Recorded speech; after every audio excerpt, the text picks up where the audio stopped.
L'Église catholique a célébré ce dimanche 14 avril la fête de Rameau qui marque justement l'entrée triomphale de Jésus-Christ à Jérusalem. À Kinshasa, cette tradition a été respectée. Les Léopards rugby de la République démocratique du Congo vont participer à la Coupe d'Afrique de la spécialité prévue du 5 au 11 mai à Kigali.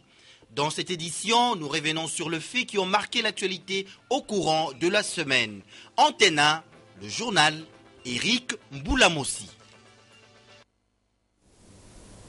Bienvenue dans ce journal, mesdames, mesdemoiselles et messieurs, bonsoir. Un invité avec moi sur ce plateau, il s'agit de monsieur l'abbé Georges Ndila, qui est recteur du grand séminaire Jean 23. Avec lui, nous allons commenter l'actualité liée à la célébration du dimanche de Rameau aujourd'hui, mais surtout de la Semaine Sainte qui démarre avec cette célébration du dimanche de Rameau.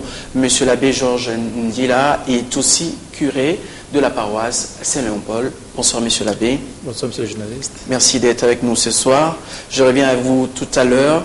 L'Église universelle a célébré ce dimanche 14 avril 2014 la fête de Rameau qui marque l'entrée triomphale de Jésus à Jérusalem, à Kinshasa. Des milliers de fidèles catholiques ont pris d'assaut le stade Martyr pour participer à cette célébration eucharistique conduite par Monseigneur Edouard Kisonga, Sylvain Kapombo Bosengele et Damien Maungu pour le reportage.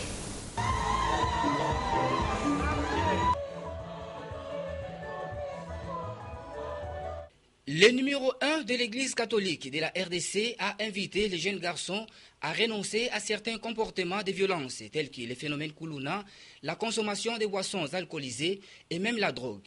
Stop à la prostitution, c'est le message fort que l'archevêque de Kinshasa a lancé à l'égard des jeunes filles au cours de cette rencontre.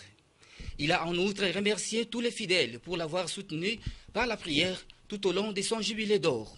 La joie a été immense sur le visage de ces chrétiens qui l'ont manifesté à travers les chants et les danses.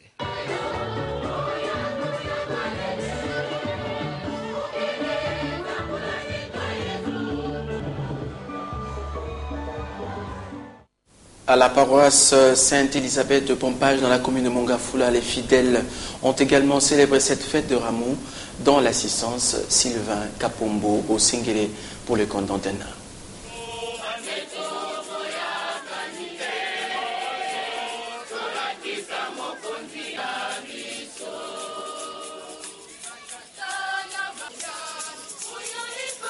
C'est à l'exemple d'une grande foule lors de l'entrée messianique du Seigneur à Jérusalem que les fidèles catholiques de la paroisse Sainte-Élisabeth à Binza-Pompage ont célébré avec faste ce dimanche des Rameaux.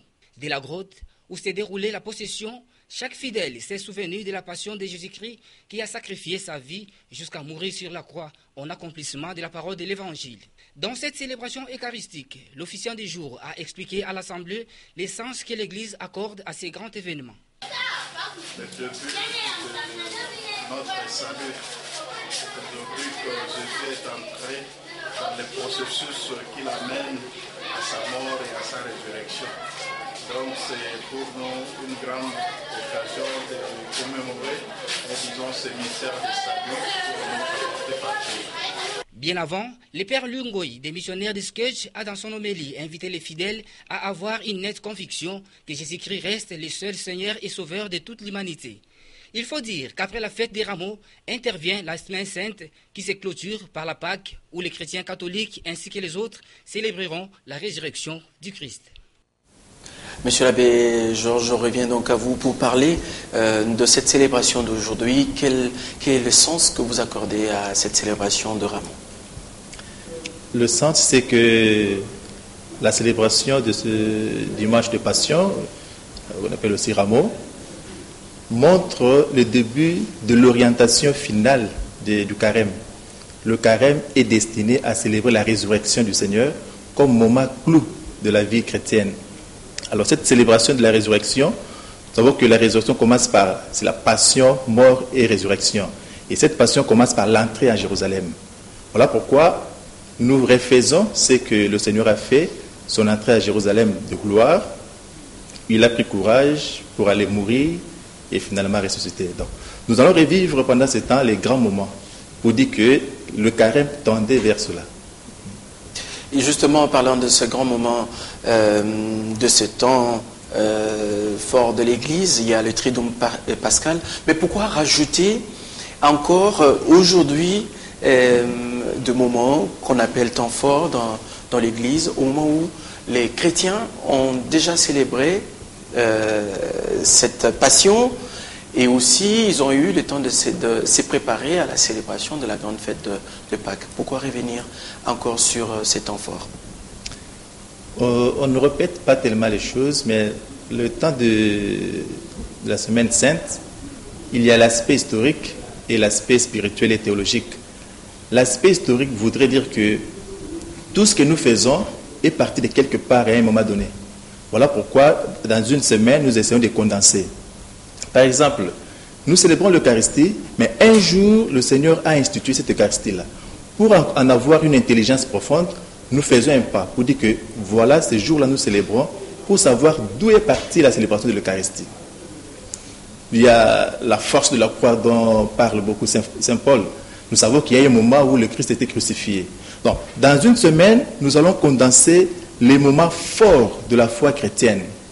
Saint Paul a dit, si le Christ n'était pas ressuscité, vaine serait notre foi. Alors, ce sera justement l'occasion pour nous de revivre de façon profonde les événements qui constituent notre foi. Cette célébration justement de ces temps forts et la célébration même de la Pâque, où le rite dans l'Église catholique qui accompagne cette célébration ne réussit pas à créer l'unanimité autour de tous les chrétiens. Et pourtant, c'est une fête qui devait unifier les chrétiens dans la foi sur la même réalité qui est Christ ressuscité. Les uns parlent de la manipulation, l'idolâtrie dans l'Église catholique. Les protestants n'acceptent même pas la croix sur la même forme. L'Église catholique insiste sur la vénération de la croix. Tous ces éléments créent cette polémique qui divise le chrétien au lieu de les unifier. Comment vous expliquez cette polémique autour de ces concepts? Bon, les polémiques sont arrivées après, hein, justement après le XVIe siècle. Après. Mais au départ, c'était une pratique que nous célébrons. C'est normal qu'il y ait des interrogations, ça nous permet de mieux comprendre et de mieux expliquer. Je prends deux cas, le cas de la vénération de la croix et l'Eucharistie le jeudi saint. La croix de notre Seigneur Jésus-Christ, il y a un aspect d'adoration et de vénération. L'aspect d'adoration, c'est que l'événement a eu lieu. Cet événement a constitué le lieu de la gloire de notre Seigneur Jésus-Christ. Je prends le texte de Philippiens chapitre 2, 6 à 11, où Saint Paul montre que c'est par sa mort sur la croix que Jésus a été élevé au rang le plus haut. Bon, je ne dis pas qu'il n'était pas Dieu, hein, mais Dieu lui a donné un nom qui surpasse tout nom. Après sa résurrection, les signes qu'il va montrer aux apôtres, qu'il est vraiment lui, ce sont les marques de la croix, les clous. Et finalement, c'est sur la croix que le centurion romain dira que celui-ci est le fils bien-aimé de Dieu. À la fois, la croix passe d'une conception païenne des Romains comme lieu de honte vers la conception chrétienne, lieu de la gloire de Dieu. Donc, nous refaisons déjà cet aspect-là. Voilà pourquoi les autres croix, en rapport avec cette expérience fondamentale de la croix, méritent aujourd'hui vénération parce que les autres croix nous renvoient à l'événement primaire qui mérite adoration. Donc, comme événement du Christ mérite adoration, les autres événements, les autres croix qui renvoient à cet événement méritent vénération. Je reviens à vous tout à l'heure, monsieur l'abbé, le temps d'expédier quelques éléments d'actualité. Oui. Que se cache-t-il derrière cet acharnement à faire absolument sortir un enfant de la République démocratique du Congo alors qu'il y a interdiction du gouvernement sur cette question? La question reste posée car la nuit du vendredi à samedi, une dame célibataire belge, Laurence Sénéchal, a été arrêtée avec tout son réseau par le service de la police des frontières de la DGM. La dame était munie de faux documents d'adoption d'un enfant congolais. Les détails avec Dieu merci Nzob Mabiala. Que se cache-t-il derrière cet acharnement à faire absolument sortir un enfant adopté du territoire congolais, et ce, malgré l'interdiction du gouvernement congolais de sortir de tout enfant adopté jusqu'à nouvel ordre? Cette question n'est pas anodine. En effet, une dame belge de surcroît célibataire, qui selon la législation congolaise n'est pas autorisée à adopter, a non seulement obtenu des documents d'adoption grâce à certains réseaux mafieux d'avocats, mais pire encore, a essayé, grâce à un document d'urgence pour voyage délivré le 17 mars par l'ambassade de Belgique, de faire sortir l'enfant Agnès Imani Sénéchal, 5 ans, du pays par l'aéroport international de Njili. Vous pouvez certainement vous en douter, grâce aussi à la complicité d'un agent de la DGM, Gauthier Kiloko Mawanga, avec sa cagnotte de $2000 en poche, qu'accompagnait le beau-frère de la dame belge, Kotimbombo et Sombombo. 99 jours pour le voleur et un seul Dieu merci pour le propriétaire. La nuit de vendredi à samedi n'a pas souri au réseau mafieux. Oui, il en existe effectivement qui passent outre les décisions de l'État congolais. Ce jour a eu raison d'eux et les a renvoyés devant la justice, grâce à la vigilance du service de la police des frontières de la DGM à l'heure des formalités. Laurent Sénéchal Ghislaine, de nationalité belge, est passé aux aveux. Il n'y avait pas de rapte d'enfants, il n'y avait pas de déplacement. Je m'excuse encore, très désolée d'avoir passé au-dessus de lois que je connaissais et que j'ai essayé de manière légale à pouvoir rentrer. Donc voilà. Quoique saisie par l'interdiction de l'État congolais, elle s'est bien organisée également avec une hôtesse de la compagnie d'aviation Royal Air Maroc qui devait acheminer l'enfant à Bruxelles via Casablanca où l'attendait une fausse mère auprès de qui l'adoptante prévoyait de récupérer l'enfant le jour suivant. Un feuilleton qui est loin de s'arrêter tant la justice congolaise et le gouvernement sont bien déterminés à respecter et à faire respecter leurs mesures du 25 septembre suspendant l'adoption internationale et la sortie d'enfants adoptés afin de garantir leur protection. Le jugement dans cette affaire sera prononcé le lundi prochain. Maman est congolaise, maman est congolaise. Vous avez reconnu la voix de nos confrères de Digital Congo qui nous ont ramené ces images. La population congolaise doit être un acteur dans le processus d'élaboration du budget de l'État. Telle est la mission que s'est assignée le République qui a clôturé le week-end à limiter le séminaire qu'il a organisé le 7 avril 2014 sur la structure de plaidoyer pour l'institutionnalisation et l'implantation du budget participatif en République démocratique du Congo. Sylvain Kapombo nous en parle. Durant 5 jours, soit du 7 au 11 avril 2014, les membres de la société civile congolaise affiliés au REBUP, entendez Réseau Budget Participatif, ont réfléchi sur comment pousser les décideurs à tenir compte de l'importance de ces derniers au bénéfice de la population pour une bonne et meilleure gouvernance. Au cours de ces séminaires, les acteurs non étatiques venus des 5 provinces, à savoir les Katanga, Bandundu, Bakongo, Équateur et Kinshasa, ont renforcé leurs capacités pour un meilleur accompagnement des municipalités dans l'implantation du budget participatif en RDC. Ils ont, à l'issue de cette rencontre, validé leur plan stratégique d'une période allant de 2014 à 2016. Pour les organisateurs, les objectifs ont été atteints. Et officiellement, nous avons même remis les textes de proposition dédiés au gouvernement provincial de Kinshasa.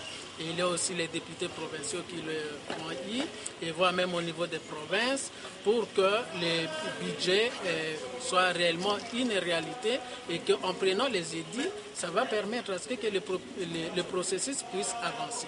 Au terme des échanges, les participants se sont dit satisfaits de la qualité des travaux. Très satisfait de cet atelier parce que des notions que nous connaissions mais qui n'étaient pas mises en œuvre faute de renforcement des capacités. Alors tout ce que nous venons qu'on venait de nous donner ici comme élément de renforcement des capacités nous servira de force ou de point fort pour que nous soyons vraiment effectifs sur le terrain. Notons que les réseaux budget participatifs est déjà implanté dans cette province de la République démocratique du Congo.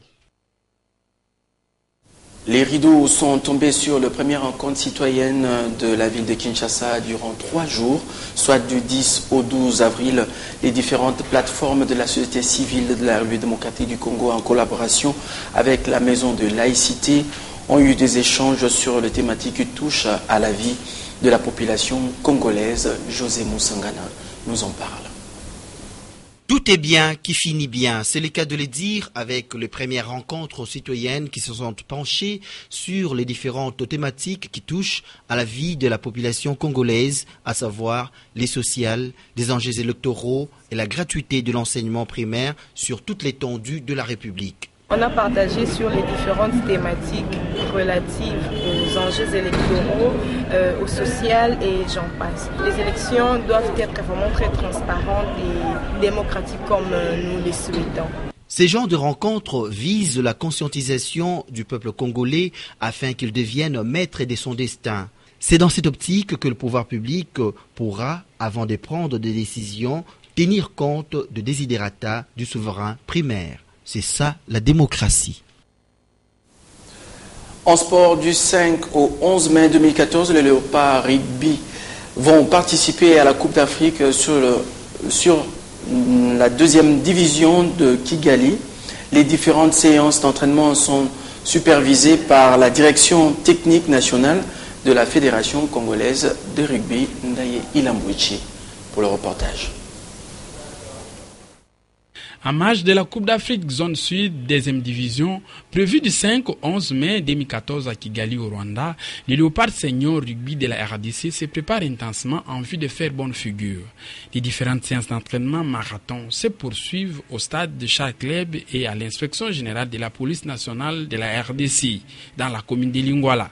Le directeur technique national continue à détecter les oiseaux rares pour renforcer l'ossature de l'équipe nationale. Nous avons une ossature suffisamment forte, nous avons un vivier important et à Kinshasa et au Katanga et au Bas-Congo, si bien que nous allons construire une équipe qui sera apte à défier le nouveau défi qui nous tend les bras à Kigali et nous allons effectivement, j'en suis sûr, être champions deuxième division zone sud et gagner le Rwanda et le Burundi. Les fauves de l'équipe nationale de rugby lancent un cri de détresse aux hommes de bonne volonté de les soutenir. En fait, les joueurs se préparent en conséquence. Vous voyez, il y a plein de joueurs qui sont là. Et il y a vraiment l'amour de ce sport, sauf que nous ne sommes pas vraiment soutenus. Mais avec le potentiel que nous avons, nous croyons pouvoir faire une très bonne équipe avec tous ces joueurs, tous ces jeunes que nous avons ici avec nous. Le comité exécutif de la FECO Rugby fixe les ambitions. De soutenir le rugby est là, il traîne un peu à se développer. Avec votre soutien, nous croyons que nous pourrons aller de l'avant. Le rugby se développe petit à petit sans moyens, avec ses propres moyens. Le rugby se déplace, organise ses manifestations, ses événements, sa participation à la Coupe d'Afrique à différentes compétitions avec ses propres moyens. Jusque-là, l'État ne nous accompagne pas. Des partenaires ne nous accompagnent vraiment pas, à part quelques amis de la Fédé qui nous soutiennent de temps en temps. Mais nous aimerions bien que d'autres partenaires se joignent à nous pour aider cette jeunesse. Pour rappel, les Léopards rugby ont déjà raté plusieurs fois ces rendez-vous continentaux pour faute de moyens. Espérons que cette fois-ci, les ambassadeurs iront défendre les drapeaux de la RDC. En volleyball, après plusieurs reports, enfin le championnat de la Ligue provinciale de volleyball, l'Ivoquine a démarré hier samedi 12 avril 2014 dans l'enceinte du lycée Monseigneur Bokéaé de la Gombe. Une seule rencontre à l'affiche, le volley club Espoir a battu le volley club Mwangaza sur la marque de 3-1. Ndaye Ilambouchi, Damien Maungo, reportage. 3-7-1, soit 25-17, 20-25, 25-20 et 25-22 au profit des volley club Espoir. C'est le score qui a sanctionné cette première rencontre marquant l'ouverture de la saison sportive de la balle au filet de Kinshasa entre le volley club Espoir des rouges noirs vêtus face à son homologue le volley club Mwangaza. Après cette explication, les leçons sont tirées pour la suite de cette compétition provinciale. Moi, je n'ai jamais minimisé les équipes d'ici. Parce que quelque part, il faudrait toujours se remettre en question parce que là où on vient, on a beaucoup appris. C'est à nous maintenant d'avoir une vision africaine ou peut-être mondiale. Et puis la suite du championnat, on va continuer à travailler. Dans l'ensemble, on n'a pas aussi mal joué. Il y a eu des fautes individuelles. On a des moments décisifs. Je crois que c'est ça qui nous a coûté le match. Moi, je reste positif. Ce championnat de la Ligue provinciale de volleyball de Kinshasa se poursuivra dans l'enceinte du lycée Monseigneur Bokéaé de la commune de la Gombe, aux athlètes de se mettre au travail. Vous avez corrigé avec moi, il s'agissait de 3-7 et non 3-1. Monsieur l'abbé, je reviens à vous pour parler cette fois-ci de la Semaine Sainte. Quel est le sens que vous accordez à chaque journée de Triduum Pascal? Voilà, comme je le disais au début, c'est pratiquement l'orientation de tout le temps de carême. Et pendant ce temps de la Semaine Sainte, nous avons, à part le dimanche de Rameaux que nous venons de passer aujourd'hui, le mercredi, il y a la messe chrismale. On l'appelle chrismale parce qu'il y a les saintes huiles qu'on bénit. Chrisma, qui signifie onction. Christ, le oint. Donc c'est la messe chrismale, il y a des huiles que l'évêque bénit au cours de cette messe. Il y a l'huile que nous utilisons pour les sacrements de baptême, de confirmation et d'ordination. Il y a l'huile que nous utilisons pour les sacrements de baptême, bien entendu pour les catéchumènes, et l'huile que nous utilisons pour les malades. En principe, je profite pour le dire aussi à tout le monde, à part ces huiles-là, nous ne bénissons plus d'autres huiles. Comme on le voit pratiquement partout dans toutes les paroisses, on nous amène des huiles à bénir, nous ne les bénissons pas. Seul l'évêque bénit les huiles que nous pouvons utiliser pour notre ministère. Donc, le même jour, au cours de cette messe, l'évêque réunit son presbytérium, c'est-à-dire les prêtres qui travaillent dans son diocèse. Et au cours de cette messe, les prêtres qui sont là renouvellent leurs engagements à toujours servir le peuple de Dieu. Et puis, bon, les jours suivants, chez nous c'est le mercredi, hein. Le jeudi saint, nous allons penser au jour où le Seigneur a institué le Saint-Sacrement. Il dit, c'est sur mon corps, c'est sur mon sang, prenez et mangez. Et puis, même si nous le faisons chaque jour, ça nous rappelle que cette pratique est partie d'un jour. Un jour. Et puis, il nous dit, faites aussi en mémoire de moi. Donc, tout en refaisant chaque jour, nous allons pratiquement à la source. Le vendredi, c'est le jour de la mort du Seigneur. Et nous allons commémorer sa passion. La pratique veut que nous essayons de suivre ce qu'il a fait, le chemin de croix. On le fait et les soirs, nous contemplons la croix dans ces deux sens que j'ai donnés. Croix comme un événement lié au Christ, mais aussi croix comme un élément qui fait référence au Christ. Comme événement lié au Christ, elle mérite l'adoration. Comme élément qui renvoie à cet événement, il y a vénération. Et samedi, c'est pratiquement la résurrection, il y a la cérémonie des Lumières, la parole de Dieu, on confère les sacrements d'initiation chrétienne, la parole, et puis il y a les sacrements de l'Eucharistie. Nous célébrons tous l'Eucharistie. Juste une petite question, pourquoi, bien qu'on célèbre l'Eucharistie tout le jour, on revient encore avec une journée réservée à la célébration de ces corps du Christ? C'est pour dire que nous voulons dire, montrer d'où nous sommes partis, d'où la pratique est partie. Ce que nous faisons chaque jour a commencé un jour avec lui-même. C'est pourquoi nous faisons mémoire. Ce n'est pas une répétition, mais nous faisons vraiment mémoire, et une mémoire actuelle. L'actualité de cette semaine, on en parle encore ce soir. Nous vous proposons le fait marquant de cette actualité de cette semaine.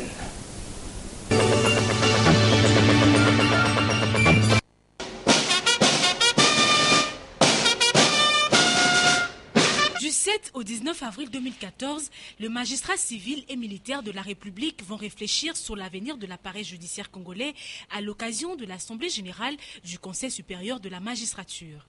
Prenons la parole, le premier président de la Cour suprême de justice et président du Conseil supérieur de la magistrature, Jérôme Kitoko Kimpele, a accès à sa leçon inaugurale sur les sermons de magistrats. Défini comme un engagement solennel et personnel, il est pris sous forme d'une affirmation ou d'une promesse que l'on fait sous son honneur, prenant à témoin ce que l'on regarde comme sacré en vue d'accomplir une profession ou une fonction.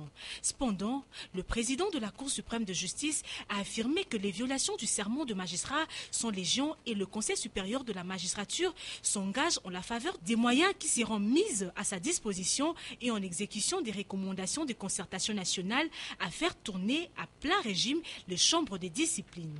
Il faut dire qu'au moment où se tiennent ces assises, la réforme du système judiciaire est en marche. Et cette réforme en cours a besoin de magistrats consciencieux de leur serment et disposés à servir la nation où que ce soit à travers la République. Un hommage mérité a été rendu au président de la République, le magistrat suprême, pour les efforts qu'il ne cesse de fournir pour la réforme du pouvoir judiciaire et pour le climat de consolidation de la paix et de la cohésion nationale. Depuis un temps, les Congolais de la République démocratique du Congo sont mis à mal à Brazzaville. raison qui a poussé les autorités congolaises à convoquer l'ambassadeur du Congo-Brazza pour faire le point sur la situation. Suivant les éléments qui nous sont parvenus, il s'est dégagé qu'il y a des compatriotes qui ont traversé la frontière avec des brimades, avec des traces de violence sur le corps, et que certains d'autres compatriotes se sont plaints du fait qu'ils étaient en ordre d'établissement à Brazzaville avec leurs papiers de séjour, mais que malheureusement, ils ont été obligés de rentrer au pays. L'ambassadeur du refuse alors. Le tout premier ministre des Affaires étrangères de la République démocratique du Congo, Justin-Marie Bomboko Lokunga, n'est plus. Il a tiré sa révérence ce jeudi 10 avril 2014 suite d'une longue maladie. Nous vous proposons de suivre un extrait d'une interview exclusive qu'il a accordée à Georges Kabongo. Reportage. Nous avons mené une diplomatie tout à fait indépendante. C'est quelque chose que nous avons créé à partir de zéro. Alors lorsque les gens commencent à dire que c'était dirigé par la Belgique et tout ça, ce sont des gens de mauvaise foi qui racontent ça. Si nous avons été dirigés par la Belgique, la sécession katangaise aurait réussi. Que la liberté, c'est un combat perpétuel. Ce n'est pas parce qu'aujourd'hui, vous êtes indépendant que vous allez rester toujours libre. Vous pouvez perdre cette liberté. Et les ennemis de la liberté sont des ennemis extérieurs et même des ennemis intérieurs. Donc, on doit se défendre, on doit défendre la liberté. Il peut voler, il peut porter des actes répréhensibles, mais l'impunité, n'est-ce pas, fait que encourager le mal et l'inversion des valeurs. Nous devons avoir un minimum de principes et de valeurs que tout le monde respecte. C'est ça que j'ai voulu dire en sociologie, nous appelons ça la masse critique. Donc la masse critique, c'est quoi? C'est cet ensemble d'individus